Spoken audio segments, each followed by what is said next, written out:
बिस्मिल्लाहिर्रहमानिर्रहीम। आज मुझे इस किताब का आपको ओवरव्यू देता हूँ अपने CPCM महमूद की है, सिंगल वॉल्यूम की। ठीक है जी, इसकी 4000 कीमत है। इसको बैक से स्टडी करते हैं।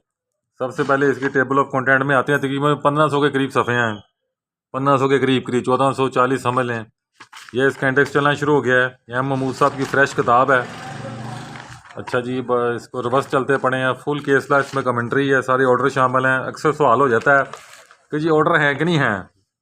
भाई ये कैसे मुमकिन है कि CPC बगैर ऑर्डर के छपी हो। मुझे ये समझ नहीं आती कि ये सवाल किया क्यों जाता है। ठीक है जी, अब आगे चलते हैं। ये उन्होंने क्वेश्चन भी डाल दिए आखिर में, इंपॉर्टेंट क्वेश्चन है CPC के, वो डाल दिए हैं सारे हैं जी। बड़ी उन्होंने अच्छा किया है इंडेक्स से पहले।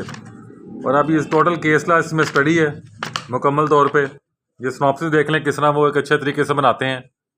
वही उसके बाद देख लें पूरा स्नॉप्सिस में पूरा केस चलता पड़ा है। देखें 24 का भी आता है बड़ा भाई, चांस ही सामने आ गया है 2024 MLD 23। ठीक है जी, और ये सफ़ा नंबर है 1127।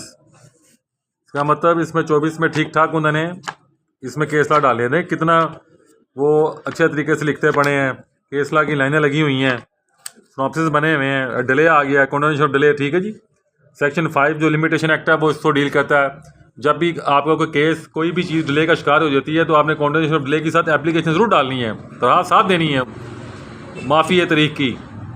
अगर आप दरखास्त नहीं देते तो जज ने आपको रिलीफ नहीं देना, यहीं से मार पड़ जाएगी। इसलिए कभी ना गलत नहीं करते।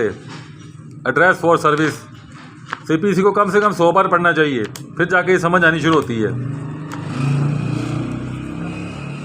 ये KPKB की अमेंडमेंट भी है, इस्लामाबाद की भी है, सारी अमेंडमेंट डाली हुई है, पंजाब की भी डाली हुई हैं। अच्छी किताब बनी हुई है। सिंगल वॉल्यूम, इनकी 2 वॉल्यूम भी है और ये सिंगल वॉल्यूम है। 2 वॉल्यूम इससे भी बड़ी है। फिर महमूद साहब की कॉर्पोरेट जूरल सिविल भी है जिसमें स्ट्राइक रूलिंग है। ये देख लें कॉन्ट्रैक्ट के बारे में कितने अच्छे तरीके से उन्होंने बयान किया कि इसला के रेफरेंस भी ठीक ठाक दिए गए हैं। ठीक है जी, कॉन्ट्रैक्ट किसे कहते हैं? कॉन्ट्रैक्ट से मुराद होती है जिसकी कानून इजाज़त देता हो, इन्फोर्सेबल बाई लॉ, उसे कॉन्ट्रैक्ट कहते हैं। इन्फोर्सेबल बाई लॉ वो कॉन्ट्रैक्ट नहीं होता कि अगर तुम चांद से तारे तोड़ के ले आओ तो मैं तुम्हें डिफेंस में 5 मिले की कोठी दे दूंगा, ऐसा कोई मायदा नहीं होता। आपकी जो इंसान है उसकी जो कैपेसिटी है उसकी पहुंच से बाहर आप नहीं एग्रीमेंट कर सकते। जी सलाब आया है तो छाल मार दे सलाब के अंदर, जे तू बाहर निकल आया जिंदा तो तेनों यह मिल जाएगा वो मिल जाएगा, इंज नहीं होता।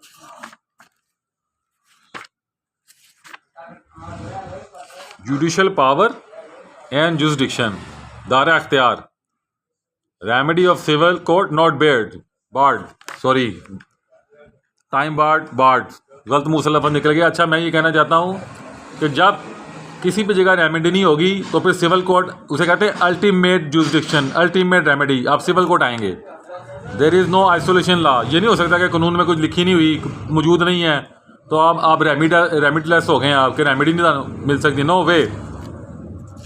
इसलिए कहते हैं रिट जुरिसडिक्शन। रिट जुरिसडिक्शन क्यों कहते हैं कि जब कहीं कोई रेमेडी नहीं होती तो आप रिट में जाते हैं भागे भागे। अदरवाइज अपील का हक है, रिवीजन का हक है, रिव्यू का हक है, 3 तो बेसिक हक है ना आपके। फिर आया ये ऑर्डर एडमिनिस्ट्रेटिव है या ये ऑर्डर जुडिशल है, वो एक अलग कंसेप्ट चलना शुरू हो जाता है। तो इसलिए जब कानून किसी भी जगह कोई रेमेडी नहीं दे रहा होता नॉर्मली तौर पर तो आप रिट में चले जाते हैं। वो जाना आसान नहीं होता, बहुत कम होता है कि वो जनाब आप लोग हाईकोर्ट ने एक नोटिफिकेशन जारी कर दिया जी पहले थले रेमेडियाँ तुसी अवेल कीतियां ने या दौड़ दौड़ हाईकोर्ट आ गए हो। अब ये भी एक नया पंजाबी में कहते कटा खुल गया, बुकला के जो दाने बन जाते तो ऊपर जाके रिटों में वही बंद हो जाने ने। जिस तरह बाई है बी का हाल हुआ ना, वही हाल रिटा होने लगा। थले जाओ, ज़्यादा थले ना चले जाना, जमीन के उत्ते ही रहना।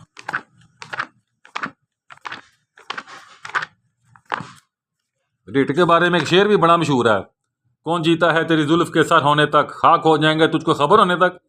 बंदा रिट का मतलब ये होता है efficacious remedy. Obviously there is a alternate remedy मौजूद है। एफिकेशियस रेमेडी से ये मुराद होती है कि पानी इतना कम हो गया कि मछलियाँ मर जाएंगी, जैसा फ़ौरन ऑर्डर करो पानी विच पान दो। सानू भी पता है कि अल्टरनेट रेमेडी है, मगर जब तक उस रेमेडी में जाएंगे यानी वहाँ से पानी मंगाएंगे उतनी देर में तो तालाब में सारी मछलियाँ मर जाएंगी, हमें तो फ़ौरन इसमें पानी चाहिए। इसे कहते हैं एफिकेशियस रेमेडी।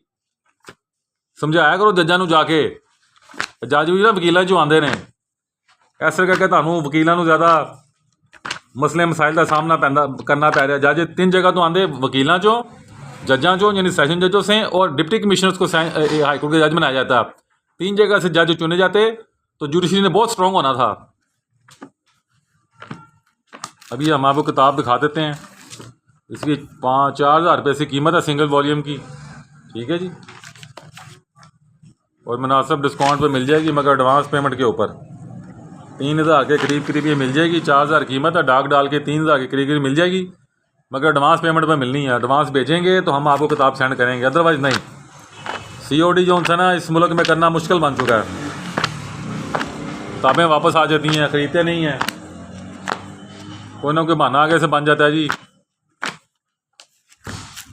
ये किताब है CPC M महमूद साहब की।